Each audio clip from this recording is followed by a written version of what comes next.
Welcome to this special English version of The World on Water for November 4th, 2025. It is part 2 of our coverage of the Transat Cafe L'or, a biannual double-handed race for the magnificent Ultims, the high-flying Imocas, Ocean 50s trimarans and the Class 40s. They've been through the Channel gale and now the fun begins as they jockey for positions. Even for the Class 40s, which only restarted their Transat Cafe L'or race to Martinique on Saturday, the intensity and pace is starting to tell, maybe especially in the Imoca class where the leading trio are engaged in a close drag race in the trade winds. The Ultim leaders, Laperche and Franck Cammas on SVR Lazartigue, have 160 nautical miles in hand with just less than 1,600 miles to the finish line in Fort-de-France, whilst the Ocean 50 pack leaders, Roch and Basile Bourgnon, on Edenred 5, seem unable to really make a decisive break. It's Halloween. Happy Halloween. Scar. There we go. Missing an eye on everything. Yeah. Spooky.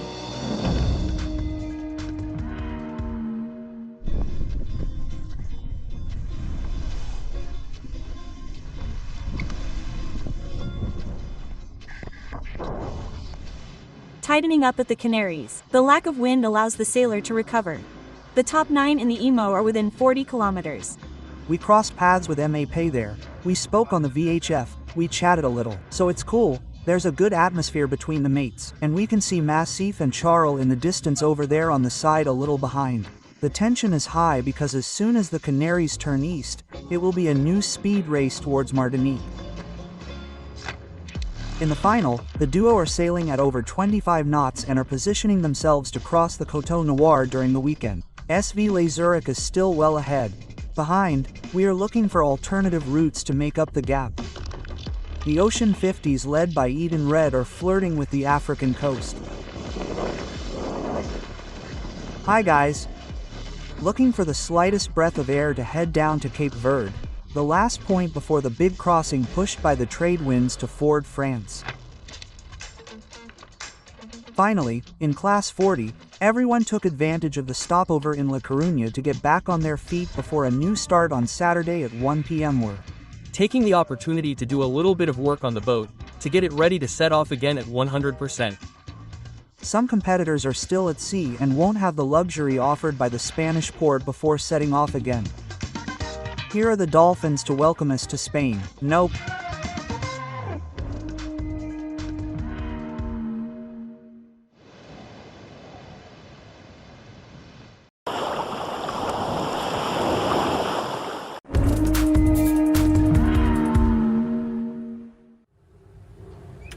Salut tout le monde, à bord de SVR Lazartigue, jeudi matin, pas loin des côtes africaines de la Mauritanie. On vient de faire un jibe à ras, la zone interdite.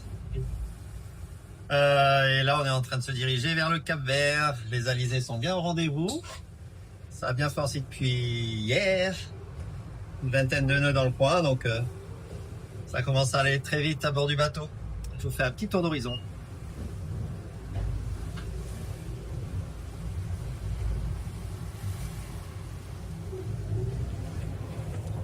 Donc ça c'est la vue du poste de bar, devant le pare-brise, donc il y a des petites bulles, je vais sortir.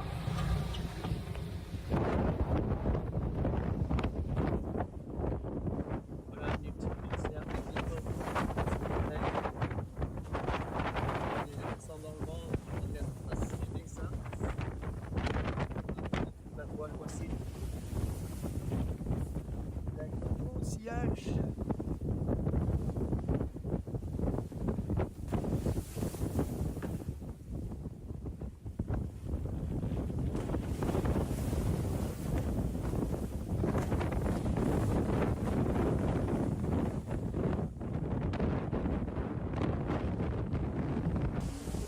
Tom à l'intérieur, salut Tom. Salut tout le monde. Ça va? Bonjour de l'intérieur du tunnel SVR Lazartigue.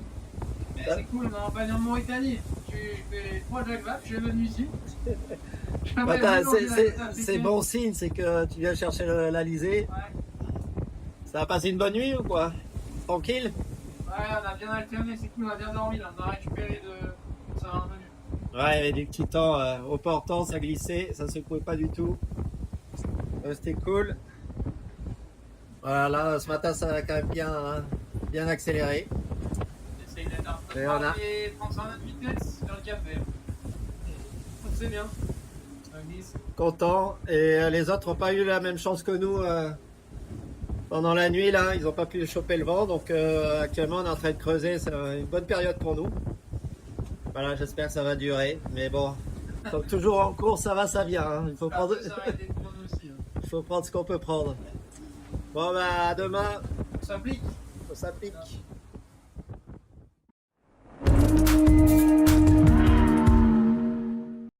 On course to set a new record for victories on this race, 5, Franck Cammas is in the zone doing what he loves. In the Imocas, after losing 20 or 30 miles when they hit the transition zone first, Jeremy Bayou and Morgan Lagravere on Charles are back on track. The US-flagged 11th hour racing have been quickest for periods early this morning and today, Francesca Klapsic and Will Harris, pressing extra hard after being required to take a 30 minutes penalty for an inadvertent break of the seal on their life raft. The Ocean 50s, with a little less than 1,300 nautical miles to go to the finish line, have broken south of the Rum Line, the direct course. They have 35 miles of a cushion over Baptiste Hulin and Thomas Rousel, Viablus, and should extend their lead as they get into the strong trade winds. The top 6 duos in the Class 40s are within 6 miles of each other as they take on a low-pressure trough. SNSM Fates UN Don, who were first into La Coruna, have a small lead in their most southerly position whilst Spanish duo Pep Costa and Pablo Santurd continue to prefer to be the most northerly on VSF Sports, there being some 35 miles of lateral separation.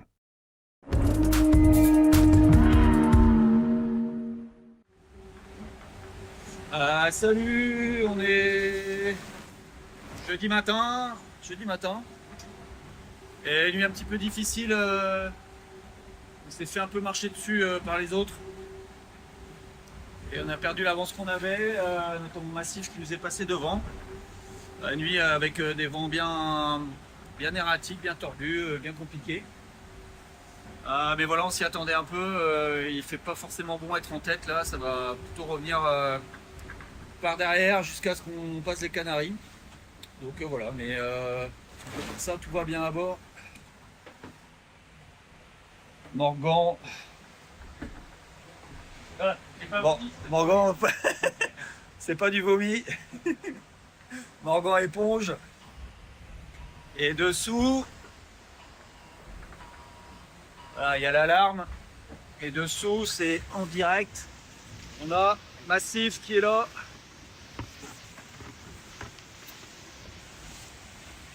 Voilà. Juste là. Ils sont vraiment tout proches. Ils sont à 1000.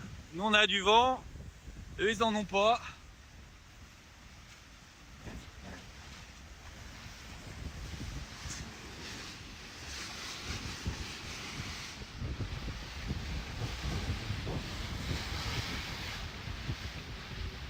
Salut les massifs.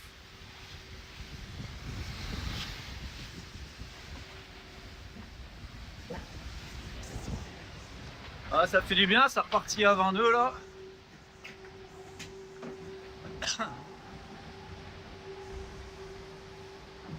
Et voilà, et du coup à 26 nœuds, c'est pas mal. Et bah prochain objectif là c'est de passer le sous le vent de Madère. Et puis après on va voir comment on va s'occuper du centre anticyclonique qui va se mettre devant nous. Voilà, mais quand il y a un petit peu d'air comme ça, on en profite pour progresser vers le but. En tout cas, vivement d'enrouler les Canaries et d'attraper les alizés. Allez, salut à tous!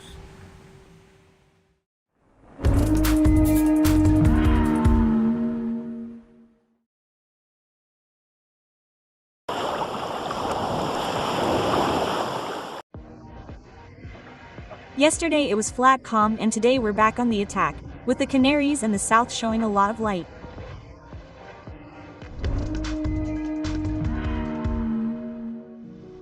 The Imocas, which are sailing along the Moroccan coast, caught some wind today, which gave them a good run of form. In the leading group south of the Canaries, Charles took advantage of the wind to steal the lead from 11's Her Racing. The boat is a good sign.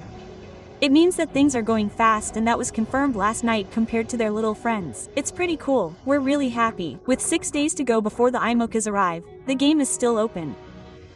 In Oceania, Edenred's lead has not yet fallen, but the difficult part due to the poorly installed analyzer is not over. The 15 meters multi-hulls have rounded the Cape Verde Islands and are starting the Atlantic crossing. And now, it's off. To Martinique. This transatlantic race, we're not attacking alone, we're facing fierce competition to put pressure on us, but that's good. The final cruise finished with the black post to the benefit of SVR Lazartigue, who got out first. Their course has been slightly shortened by race management to encourage a group finish scheduled for around November 6th. The Class 40s, which had split into 2 groups around the Cape Finisterre DST, are racing in close formation. The experienced crews are jubilant and taking the opportunity to give lessons. That's what you call pulling each other's leg. And yes, Michel Saffaire to make sure we get ahead of them. After a week of racing, the battle is in full swing in the 4 classes of the Transat Cafe L'or, Le Havre, Normandie.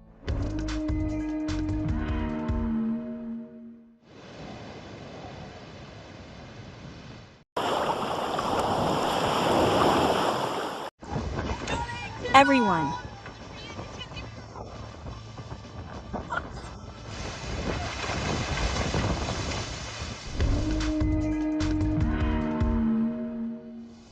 The 4 fleets of the Transat Cafe L'or leave Normandy have shifted into second gear today and are competing for speed. As if an order had been given, nothing below 25 knots. The 40 classes are still well grouped together. The top 15 are within 20,000 knots of each other. The Portuguese high-pressure system has disappeared and is benefiting from the first talvage, an outgrowth of a depression. We passed a front with Pablo. We have the maneuver. It's raining a little, and we're happy. It's fine. The 40 classes, which with the return of the dream as far as the eye can see Kanza, are still 40 in the race, should experience tough conditions for 2 days. The Imocas have also put their foot down. Charles leads the way in Diable, closely followed by Massif and 11 in Racine.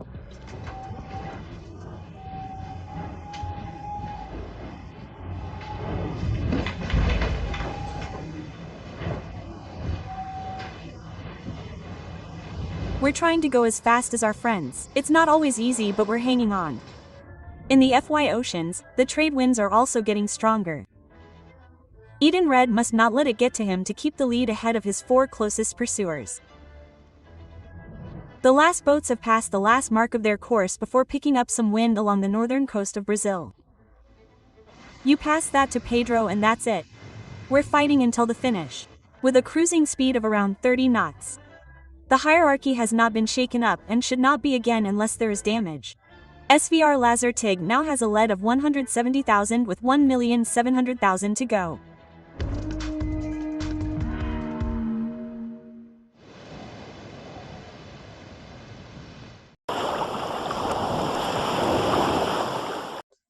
Transat Cafe L'or, which is quite tactical and strategic, so it's interesting to follow.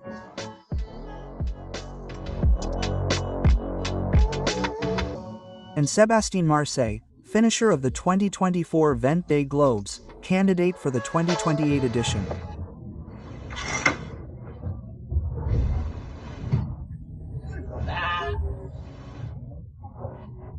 Let's go. Indeed, the passage of the Canaries was quite crucial because then a small anticyclonic cell formed and allowed the Lizzie to re-establish itself along Africa.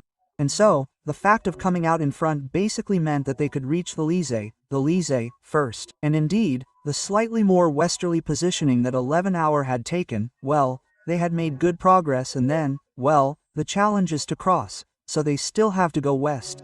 Basically, the dilemma is the pressure, it's more in the south, and on the other hand, well, the rotation, it's more on the road.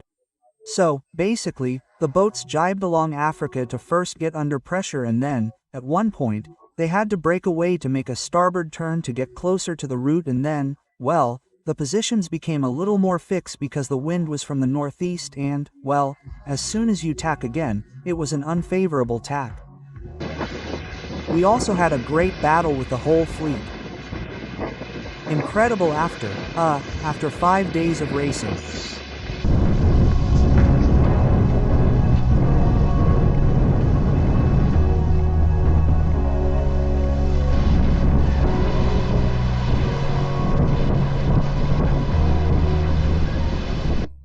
Massif managed to come back well. Here, we can see them. He breaks away from the pack, and in fact, they managed to get back under a little more pressure. And we can see that the rest of the pack, which is with, I think, Initiative at the Big D, well, there, in fact, they're going to turn a little bit in reverse, and so when he crosses Massif again, he's in front. We also hit the wind, which is tough on morale like us. But we're hanging on there, we're hanging on there. We're not going to give up like that. The rankings aren't good, huh? I'm just saying that. The rest is good. Carol's position is a little tricky because, in fact, in this trade wind, there's still this trace of a front, this area of light wind, and, as it turns out, it's the northernmost of the leading group. Charles, well, they're the ones who are closest to it. The routing really plays with this front zone because just behind the wind it's north or even north-northwest. So the angle allows us to descend a lot. We have about a week left, I think. Downwind until Martinique. So that's it, we're going to try to take advantage of it and do our best to give it our all until the end. There you have it, the tank is at full speed. Now it's time to play, or rather the long-term game to reach Martinique. Basically, the wind is rotating from the northeast to the east, so the curve is moving more towards the north. On the other hand, the Lisée is replenishing itself in the south, and the pressure will be more towards the south. So basically, we're going to have to find the balance. Who remembers the compressed tabbouleh? The small are back.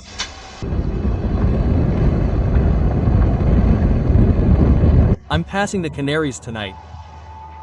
I'm really happy. Here we go again. And now, we have a day or two at full speed after a slow stretch. But if we go fast, we won't have too much. The crews there will be quite focused on the wind direction. Well, they'll be playing the wind direction too. As soon as they see that the wind is blowing a little closer to the east, they'll be able to eat bread. The best news of the day is that we're going to stop to restock on butter. Because we were a bit hot, we won't be able to last 15 days on the president's stock. It's a bit of a crisis. So we're going to try some fragrant butter. I hope there's some. with salt. Look, we'll be arriving in Lanzarote in a little under 2 hours for our technical stop.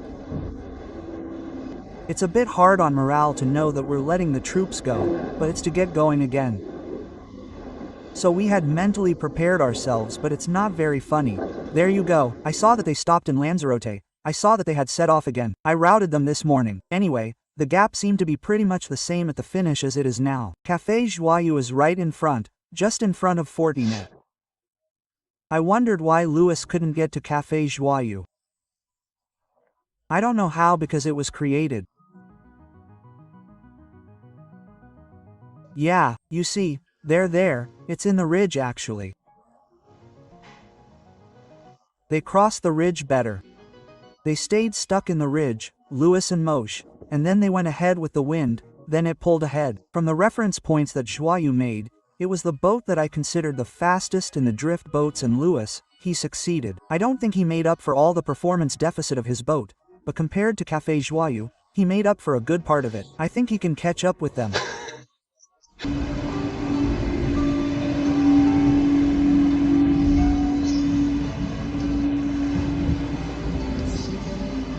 It's great from Vince the Giants. Look at how beautiful it is. It's, Better with wind, huh? well, I really like the even hour move at the Canaries because honestly, I thought it was a bit daring. It was quite, they really stood out and it worked well. So honestly, I thought it was a great move. And then, well, massive, we see that they are there, coming back, who are fast and everything. And on the other hand, the one who really impressed me when they left the Canaries was Charles because in terms of performance, you can see that they've worked really hard. And so, here we have the first 7 boats. So Charles is in the lead and at some point I think they're going to have to make a little effort to make up for the lateral gap they have on Massif 11 hour and even on the map. I had routed them this morning and at the crossing according to the files. Basically, they had, well, Charles maintained a lead of between 60 and 20,000 in 48 to 72 hours, so in terms of distance they have a lot more, but when they cross, it's bound to get tighter.